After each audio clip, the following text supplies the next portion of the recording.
오늘은 9월 마지막 주일입니다. 이 9월 마지막 주일은 이제 9월 마지막 이 한 주를 시작한다라고 하는 말이고, 동시에 10월 달을 맞이하게 되어 있습니다. 이번 한 주는 10월이 시작되는 주간이 되기도 합니다. 2024년도가 엊그제 같은데 이제 3개월 정도 남았습니다. 세월이 흐르는 것을 보면 사실 겁이 날 정도로 세상은 매우 빨리 흘러갑니다. 최근 들어서 관심 있는 부분이 사람의 삶의 방향이 참 중요하다 하는 생각을 가집니다. 특별히 우리 교회 학교의 아동부에서는 이제 솔로몬 학교 또 이런 인물 학교를 하고 있습니다.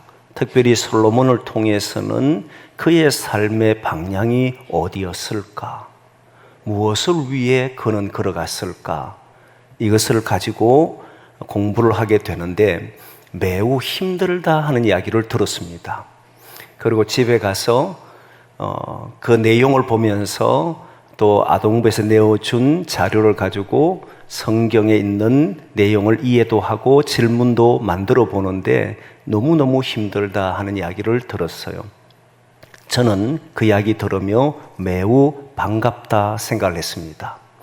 어릴 때부터 말씀을 가지고 힘들지만 질문 찾아보고 답을 구하고 그리고 스스로 뭔가를 향해 하려고 하는 자세를 가진다는 건 매우 바람직하고, 저는 솔로몬을 통해서 우리 아이들이 삶의 방향을 잘 잡았으면 좋겠다 하는 마음을 가집니다. 이 이야기는 우리가 삶의 방향이 없이 한 해를 보내게 되면 무엇을 위해 살아왔는지를 모르게 됩니다. 그리고 세월이 지나면 자기 인생 전체를 후회하게 됩니다. 이 한 해 다 가기 전 남은 3개월 동안 어디를 향해 달려갔는지, 앞으로 나는 어디를 향해 달려가야 하는지를 잘 계획 세우는 그런 시간이 되었으면 좋겠습니다. 성경은 이전 것을 기억하지 마라 하는 말을 합니다. 이전 것은 지나갔으니 보라 새 것이 되었도다. 언제나 성경은 내가 살아왔던 긴 시간들을 기억하는 것이 아니고 하나님이 내게 베푸신 그 은혜를 기억하고 앞으로 내가 걸어가야 될 삶을 기대하며 사는 사람이 신앙인입니다. 바울은 앞의 것을 잡기 위해서 내가 한 일, 즉 뒤의 것을 잊어버린다라고 말하면서 표대를 향하여 달려간다 하는 말을 합니다. 끊임없이 앞을 향해 달려갔어요. 자기가 한 일도 잊어버리고, 그리고 내가 했던 모든 걸어왔던 삶도 잊어버린 채 앞을 향해 달려가는 삶이 이 바울의 삶이었습니다. 신앙인은 뒤의 것을 기억하며 사는 사람이 아니라 앞에 있는 것을 붙잡기 위해서 걸어가는 삶인 줄 알고 그렇게 걸어가기를 소망합니다. 여러분, 이제까지 우리 교회에서는 올 한 해의 방향이 젊은 교회로서 마음과 생각을 젊게 가지자, 그리고 육신은 강건해지자라고 하는 말씀을 가지고 달려왔습니다. 육신은 세월이 지날수록 후퇴할 수밖에 없다는 것 압니다. 그러기에 남은 시간 동안 자기의 육신의 건강을 잘 지켜가는 것이 필요합니다. 하지만 마음과 생각은 언제나 젊어져야 되고 강건해져야 한다는 사실이에요. 이 마음과 생각이 어두워지고 마음과 생각이 병들면 삶 전체가 병들 수밖에 없습니다. 그래서 저는 몇 주 동안, 몇 달 동안 마음의 상처를 어떻게 회복할 수 있느냐라고 하는 측면에서 성경에 나오는 여러 인물을 통해서 그 마음을 극복하는 길을 제시를 했습니다. 오늘은 전체를 정리하려고 합니다. 전체를 바라보려고 하는데, 사실 우리가 살아가면서 여러 가지 많은 아픔을 겪고 살아갑니다. 일전에 한번 예를 든 적이 있었는데, 한 친구가 중학생으로서 전교 1등을 하던 친구입니다. 근데 이 친구가 한 명의 자기는 1등 하지만 1등 하지 못하는 그 친구 때문에 2등 하는 친구가 갖은 노력을 다해서 1등 하는 친구를 제치고 1등 해보려고 했는데 결국 여러 번의 시도 끝에도 실패를 했습니다. 아무리 노력해도 1등 하지를 못하게 되자 방법을 쓰는데 음료수에다가 세제를 타서 그 아이를 먹였습니다. 그 아이는 너무 큰 충격을 받고 살아간다 이야기를 들었는데 어제 그 친구에 관해서 이야기해 주던 분을 만났습니다. 어떻게 지내고 있는지를 물었습니다. 그랬더니 1년을 학교를 다니지를 못했다. 그리고 이제 겨우 복학해서 다닌다 하는 이야기를 했습니다. 가슴이 너무 아프고 미어졌습니다. 이 아이가 받은 상처는 쉽게 회복이 되지 않을 겁니다. 너무 큰 고통 속에 살 것이 눈앞에 보이기에 한편으로 기도하며 이 아이가 거기에서 벗어나서 다시 건강한 이전의 모습으로 돌아가기를 원하는 기도를 했습니다.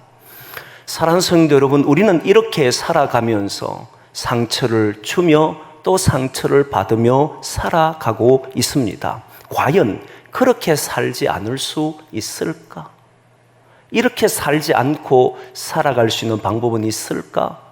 이것을 우리는 구원이라고 말합니다. 구원은 원래의 상태로 돌아간다 하는 말입니다.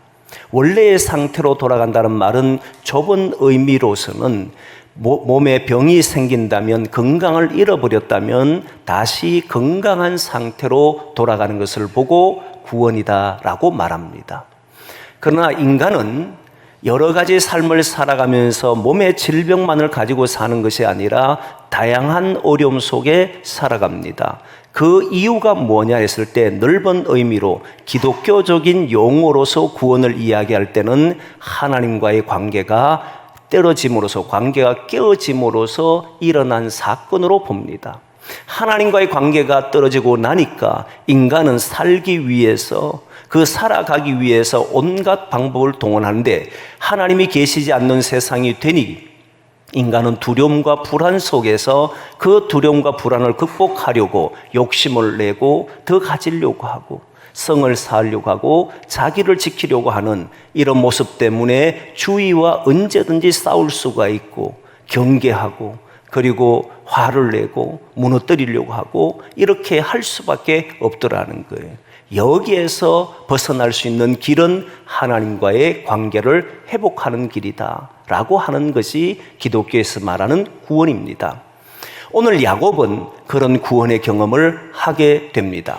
야곱은 그의 형 에서와 함께 쌍둥이로 태어난 아이입니다.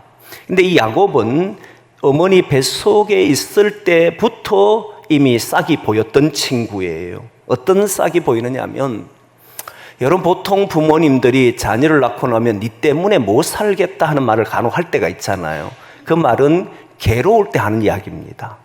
그런데 형제 간에 막 치고받고 싸우는 걸 보면 부모님은 너들 때문에 내가 못 산다라고 하는 말을 간혹 해요. 자주 하는 것은 아니고 간혹 합니다. 그런데 야곱은 어머니 뱃속에 있을 때부터 형과 싸운 인간입니다.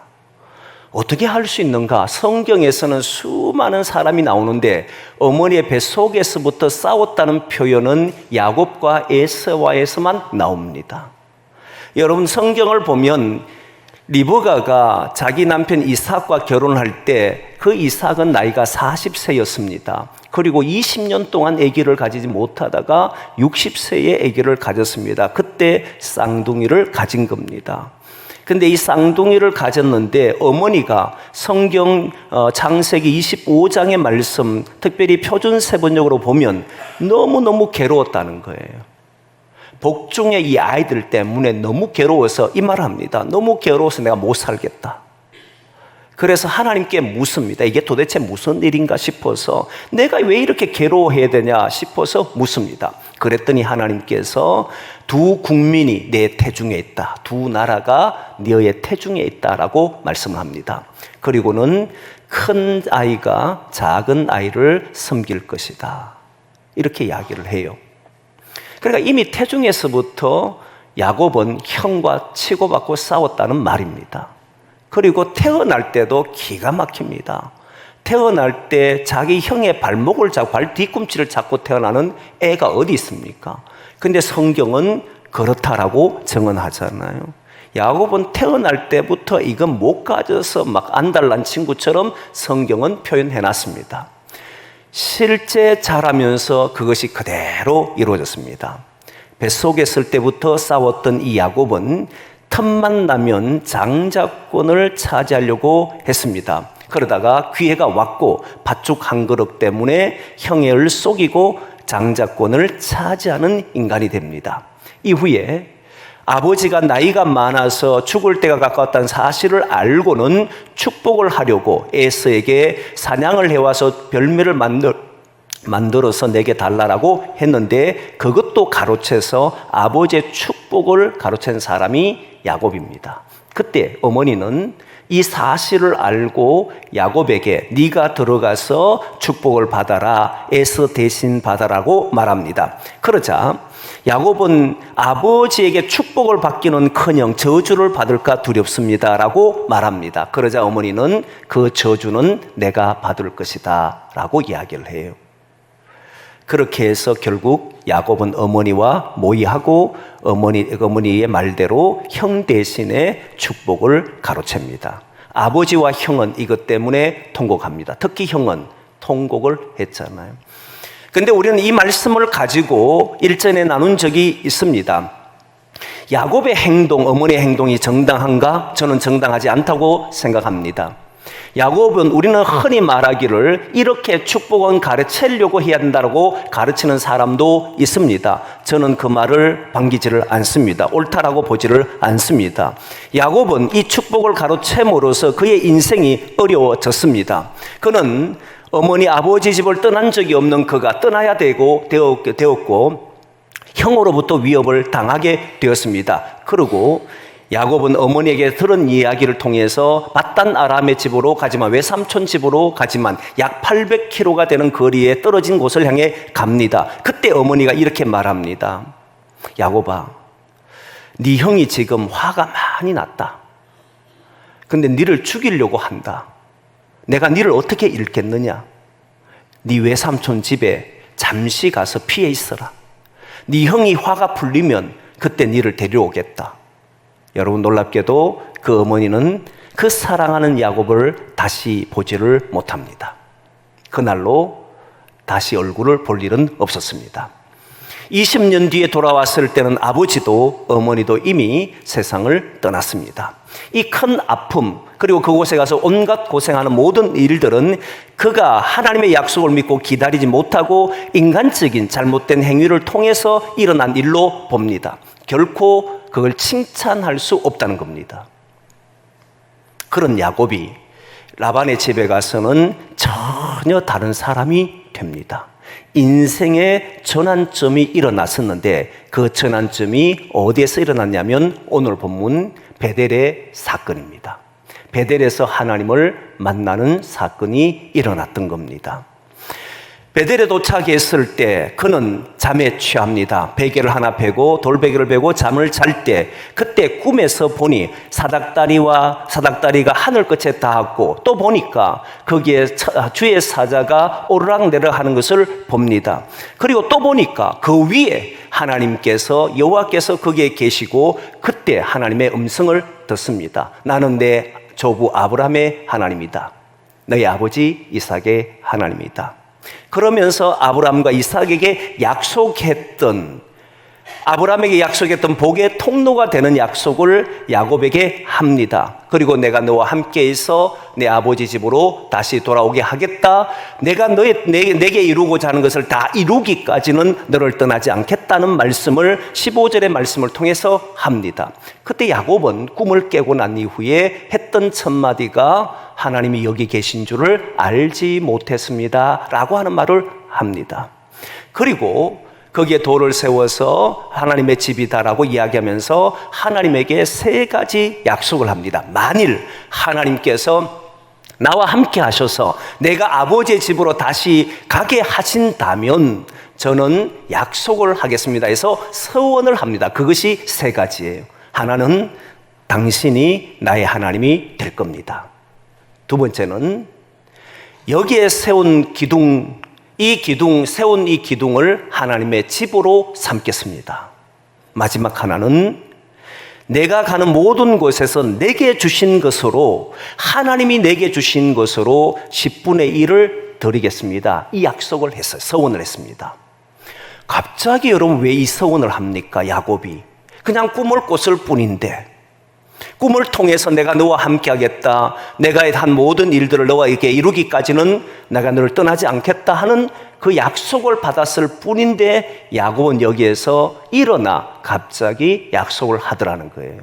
이 약속을 하게 된 이유는 자신의 살아가는 삶을 이제는 과거와 같이 살지 않겠다는 약속이었습니다. 동시에 그는 이 말씀을 통해서, 하나님이 자기에게 통해서 하신 말씀을 통해서 큰 깨달음을 얻습니다. 뭘 얻느냐면, 지금까지 이상하잖아요. 야곱의 어머니였던 리브가는 태중에서 아이가 싸우는 것을 보고 하나님께서 물었고, 하나님은 둘째 아이가 더 크게 될 것이라고, 형이 섬길 것이라는 약속을 받았음에도 불구하고 그는 뭔가에 불안해 다니는 사람처럼 보이지 않습니까? 아버지가 혹시 저 아들에게 축복하면 어떡하냐, 자기 아들임에도 불구하고 에서가 축복을 받을까 봐 두려워하고 불안한 모습이 보이지 않습니까? 뭐가 급한 듯이 막 움직이잖아. 마치 자기가 저주를 받아도 괜찮은 것처럼 말하잖아요. 인간으로서 뭔가 두려워하고 불안하는 행동들을 이 어머니는 보였거든요. 동시에 야곱은 어머니의 이야기를 듣고, 또는 태어나서부터 형과의 계속되는 경쟁을 통해서 뭔가를 더 가지려고 하는, 자신의 욕심을 채우려고 하는 모습들이 여기에 나오잖아요. 내가 살기 위해서는 형의 축복을 가로채야 되고 형의 장자권을 내가 가져야 된다는 이 생각에서 벗어나지를 못했잖아요. 그런데 베델에서 하나님을 경험하고 난 이후에는 내게 주신 모든 것을 이라고 말합니다. 이제부터는 그의 삶이 어떻게 되느냐면, 나의 모든 것은 하나님이 주시는 것입니다라고 완전히 생각을 바꿔버리더라는 거예요. 끊임없이 가져야만 내가 뭔가 된다고 생각했던 이 야곱, 그래서 형마저도, 형이 가진 것마저도 빼앗아야 되면 살아갈 수 있다고 생각한 이 마음, 그래서 불안과 두려움을 어떻게 하면 극복할까 했을 때 축복권이라도, 아버지를 속여서라도 나는 이 축복권을 가져야 되겠다는 이 생각에 살아가던 이 사람, 이게 바로 하나님을 떠나버린 사람, 하나님이 계시지 않는 사람인 줄 알았다는 거예요. 그래서 그가 눈을 떠서 한 첫마디가 하나님이 여기에 계신 줄을 몰랐다 하는 이 고백을 하잖아요. 자신은 하나님과 함께 한 적이 없다는 거예요. 어둠 속에 이 세상이 주는 방법으로 살아왔던 사람임을 고백하고 있는 내용이란 말이에요. 그런데 하나님이 자기에게 약속을 합니다. 너의 자손이 땅에 티끌같이 되어 동쪽, 서쪽, 남쪽, 북쪽 어디를 가든지 너와 내 자손에서 그들이 복을 받을 것이다. 아브라함에게 했던 약속, 이삭에게 했던 약속, 내가 이것을 이룰 때까지 너를 떠나지 않을 것이라는 약속. 그때부터 야곱은 모든 것이 하나님으로부터 온다는 사실을 알고는 거기에서부터 삶을 완전히 돌이킵니다. 그가 가졌던 어둠을 빛으로 이제 몰아냈고, 이 빛으로 그의 삶을 살기로 결단하는 순간이 바로 베델의 사건이었다는 거예요. 저는 우리 성도님들이 지금까지 살아오면서 겪었던 수많은 일들이 있겠지만, 그것으로 인해서 받은 상처도 있을 것이고 힘듦도 있을 것이지만, 오늘 말씀을 듣는 순간 과거의 모든 것은 사라지고 그 말씀이 생명의 말씀으로, 빛의 말씀으로, 능력의 말씀으로 임하기를 소망합니다. 이전 것은 우리를 앞으로 가지 못하게 합니다. 받은 어떤 것이 있다 할지라도 그것을 잊어버리고 거기에서 떠나, 어둠에서 떠나 빛의 삶으로 나아갈 수 있는 저와 여러분 되기를 소망합니다. 그건 하나님의 약속의 말씀을 붙들 때만이 가능하다는 거예요.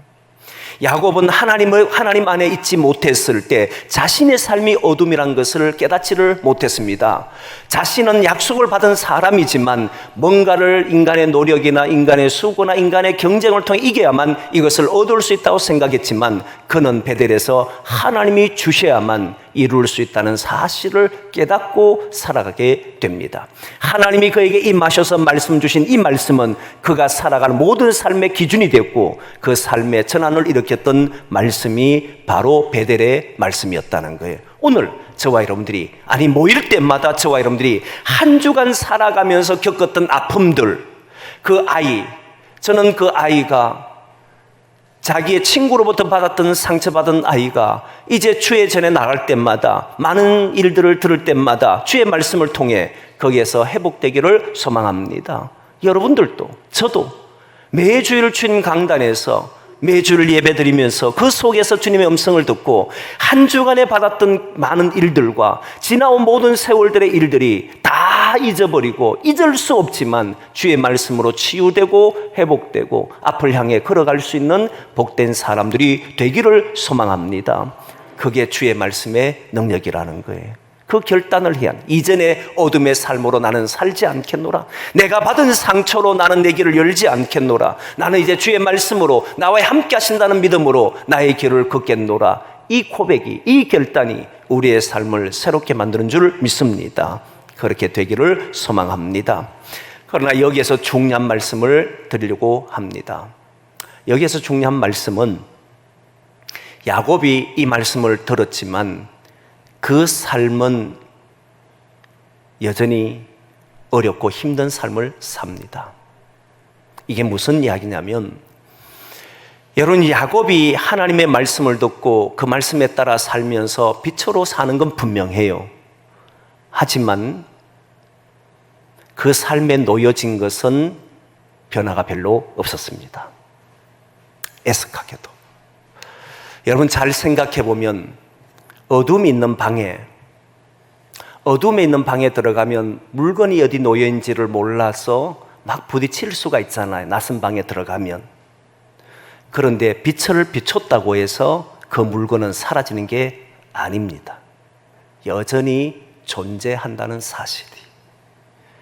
불을 밝혔다고 해서, 빛이 비쳤다고 해서 현실에 있는 아픔들은 사라지는 게 아니더라는 거예요. 사라지면 좋겠지만, 제가 우리 교회에 와서 많은 이야기했던 그 중에 신앙인들은 예수님을 믿는다고 주님 전에 나온다고 해서 어려움들이 사라지느냐? 아니라고 했습니다. 우리를 기다리고 있는 것은 과거에 겪었던 어려움들이 앞으로도 우리의 삶에는 주어질 겁니다. 여러분의 삶에는 그대로 겪게 될 겁니다. 다만 차이가 있다면 안다는 사실이, 본다는 사실. 전에는 보이지 않던 것이 이제는 보인다는 거예요. 야곱이 일평생을 살아가면서 많은 어려움을 겪습니다.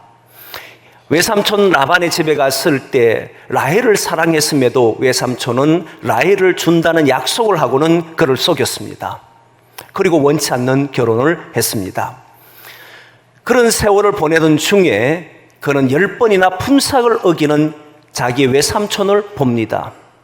속이 많이 상했을 것 같잖아요. 근데 놀랍게도 그런 표현이 없어요. 신기하게도.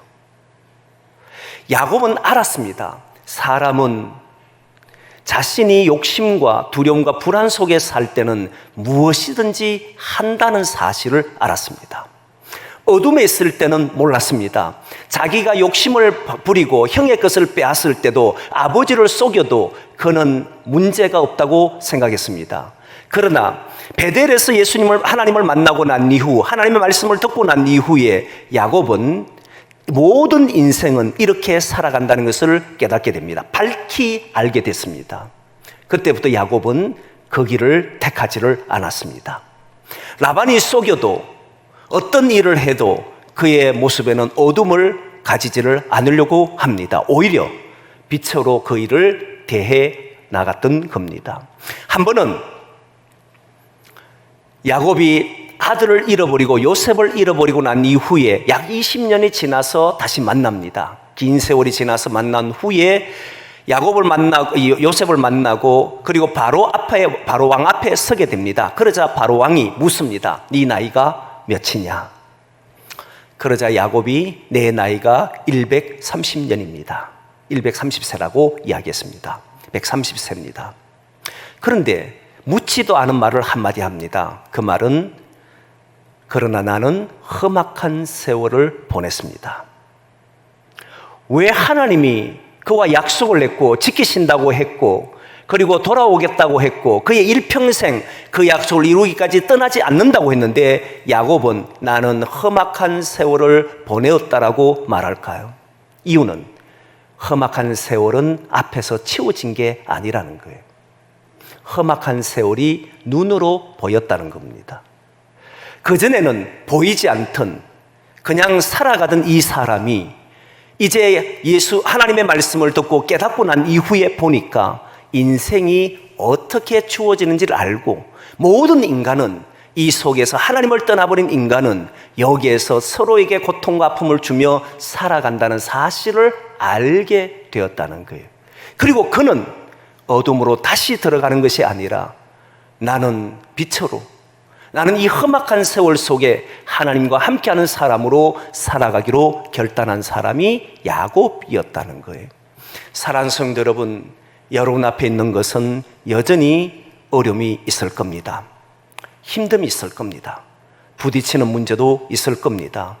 때로는 사람 때문에, 때로는 물질 때문에, 때로는 건강 때문에 우리가 겪어야 될 많은 일들이 있을 겁니다. 그 일이 험악한 세월일 겁니다. 그러나 그 험악한 세월은 저와 여러분을 어찌할 수가 없습니다. 왜? 우리 하나님이 우리를 지켜주시기 때문입니다. 우리 하나님이 지켜주시는 사람들은, 그 약속을 믿는 사람들은, 예수의 이름으로 구원받는다는 사실을 믿고 사는 사람들은 이제 이 세상이 주는 그 속에서 어둠의 일을 하지 않습니다. 빛의 일을 감당하며 하나님의 뜻을 드러낸 사람으로 살게 될 겁니다. 사랑하는 성도 여러분, 지나온 세월이 어떠하든 그 세월에서 이제 우리는 벗어나야 하고 앞으로 주어진 삶을 바라보고 힘차게 걸어가야 되는 줄 믿습니다. 그리고 그 길이, 모든 길이 우리가 기대한 대로 이루어지지 않는다 해도 실망하지 말고 좌절하지 말고 낙심하지 말고 오히려 주님의 약속을 믿고 세상 끝날까지 나와 함께 하신다는 그 약속 붙들고 우리는 이 땅 위에 주의 빛을 전하며 살아가는 복된 성도들이 되기를 소망합니다. 주님이 끝까지 함께 하실 줄 믿습니다. 기도하겠습니다.